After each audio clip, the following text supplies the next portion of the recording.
de l'X. Et puis après, il y a effectivement le classement de Shanghai, hein, s'inscrire dans Saclay, peser dans la mondialisation, c'est quelque chose d'assez important.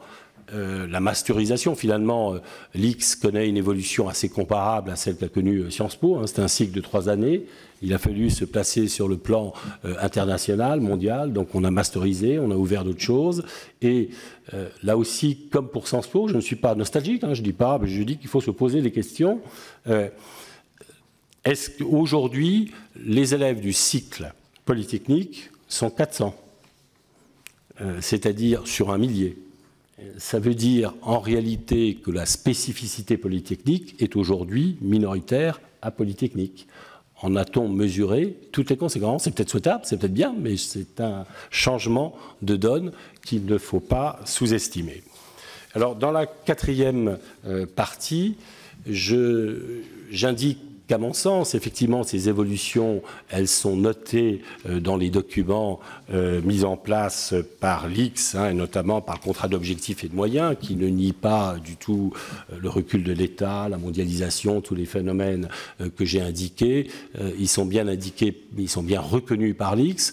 En revanche, on est dans une démarche où l'on fait comme si, oui, tout cela existe, mais ça ne pose pas de problème, ça ne questionne pas l'école sur son identité elle-même.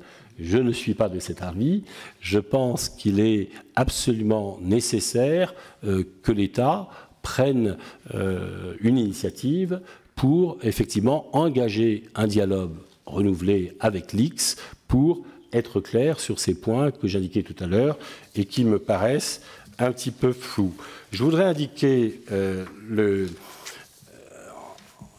que le texte qui reste valable sur les grandes orientations de l'X, c'est le texte de la loi Debré de 1970, qui définissait le service de l'État et puis l'apport à l'économie nationale de l'autre côté. Je pense que ces deux axes restent aujourd'hui valables, évidemment, mais que le service de l'État, les besoins de l'État dans les années 70-80, les besoins de l'État, les services de l'État aujourd'hui, c'est peut-être plus tout à fait la même chose, c'est sans doute pas la même chose, et qu'il convient de redéfinir avec l'école de quel cadre scientifique et technique a besoin l'État. Je pense que ce travail est à faire, et je pense que parallèlement, hein, Eisenberg, un président assez connu de l'X, avait parlé dans les années 80 des officiers de la guerre économique. Et on voit bien de quelle économie on parlait. Hein. Les officiers, c'est un régiment, ça suppose qu'on est organisé. On voit bien que l'économie d'aujourd'hui, c'est plus tellement l'économie des années 80. Donc, la formule que je propose, il faut aujourd'hui inventer les forces spéciales de la mondialisation. Donc je crois que les axes restent valables, mais ils ont besoin d'être repensés, de mon point de vue, en profondeur. Et ça, l'école ne peut pas le faire elle-même. Elle a besoin d'un interlocuteur au sein d'une réflexion menée au niveau de l'État. Ça me paraît absolument indispensable. Je voudrais indiquer que dans les auditions que j'ai eues, et je reviens un peu sur le débat qu'on a eu tout à l'heure sur la transition énergétique, hein, beaucoup de cadres scientifiques et techniques de haut niveau ont eu le sentiment, je ne voudrais pas politiser le sujet, hein, c'était déjà amorcé sur le Grenelle de l'environnement, et de ce point de vue, la transition énergétique n'a fait que confirmer. L'administration française scientifique et technique a le sentiment, sur ces sujets où elle apporte quelques compétences, où elle a le sentiment de pouvoir éclairer le débat, eh bien, le sentiment d'être contournée, hein, et de ne pas être écouté. Donc il y a un vrai sujet pour voir comment l'État utilise, valorise cette administration. Et je dirais qu'il y a aussi un sujet de recrutement, mais j'y viendrai en conclusion. Sur le débat, à mon avis, qu'il faut ouvrir, c'est celui du lien avec la défense. Il est en quelque sorte charnel pour les polytechniciens. C'est quelque chose qui les a énormément marqués dans leur formation. Alors, ce que je dis simplement, c'est que si l'on veut qu'il perdure, on ne peut pas se contenter de la tradition. Il faut se demander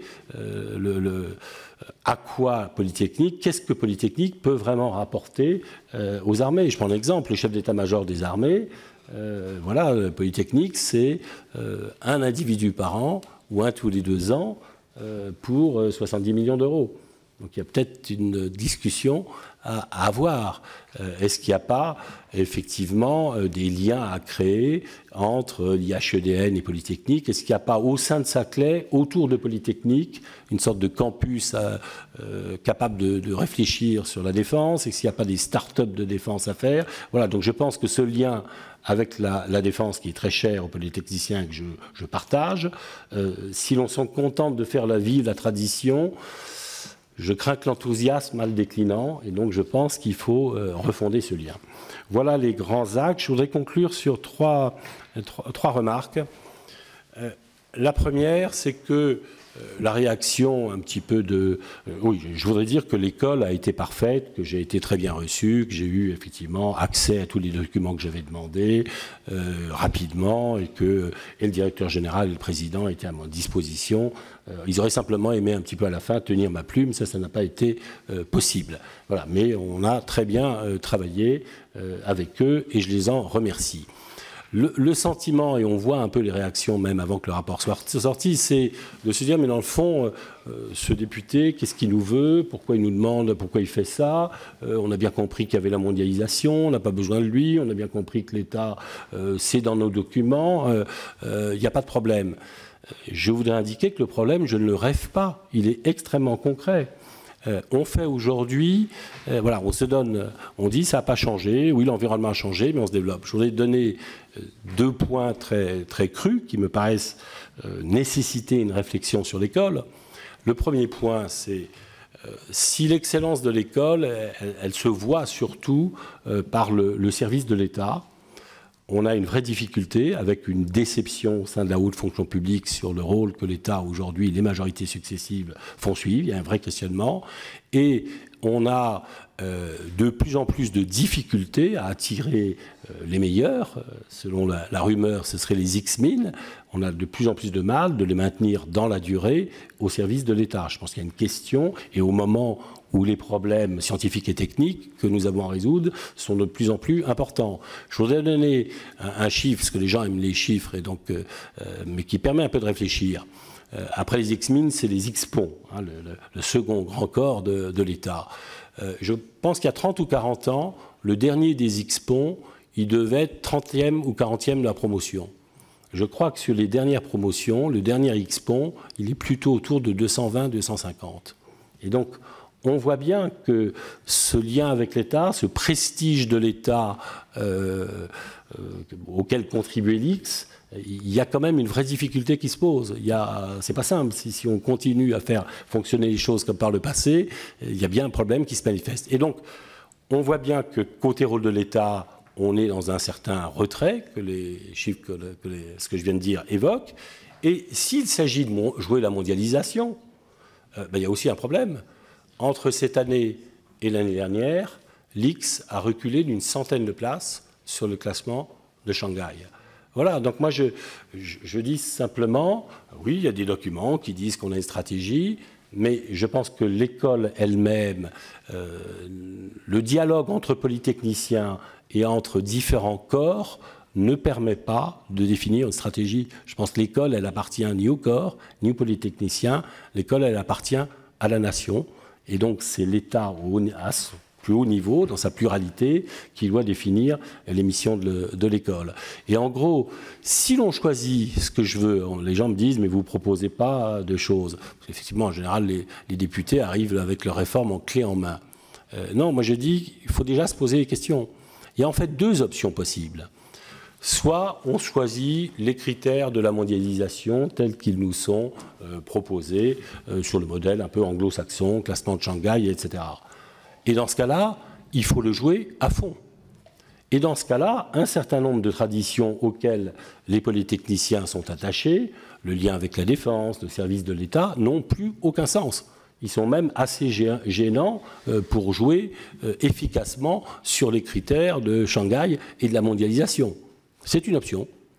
L'autre option est de dire que, ben oui, le sens de l'intérêt général, la pluridisciplinarité, un certain nombre de choses héritées de la tradition peuvent avoir un sens dans la mondialisation.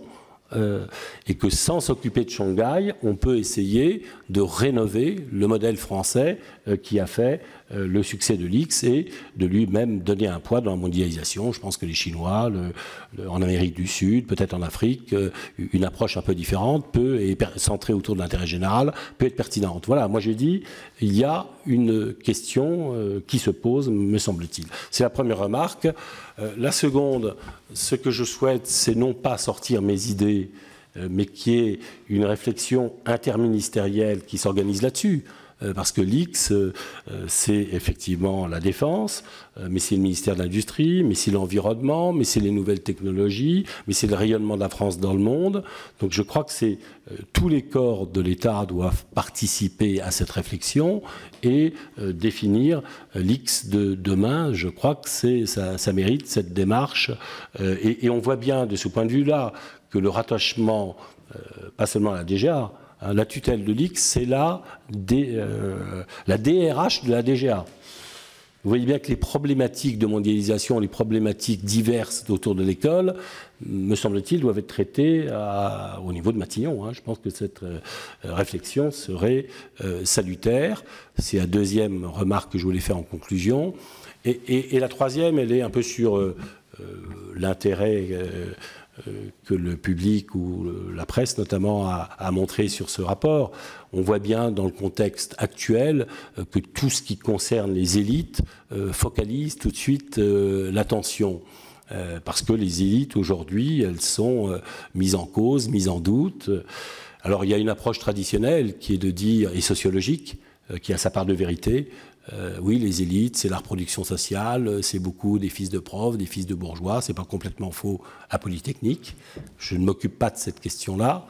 Je dis simplement que les élites, quand elles font leur travail, elles sont acceptées. Quand on ne sait pas ce qu'elles font, un certain nombre de problèmes se posent. La critique à l'égard des polytechniciens, elle est ancienne. Depuis le XIXe siècle, on peut rire un peu des savants cosinus ou autres qui font un certain nombre de choses, c'est traditionnel, mais cette critique était contrebalancée par un respect profond, puisque dans le paysage français, toutes les infrastructures, dans les grandes entreprises, les gens se disaient, voilà, ils sont peut-être un peu bizarres, ils parlent peut-être pas comme nous, mais ils ont contribué au développement du pays. Tout le monde pouvait voir quel était l'apport de l'école au pays.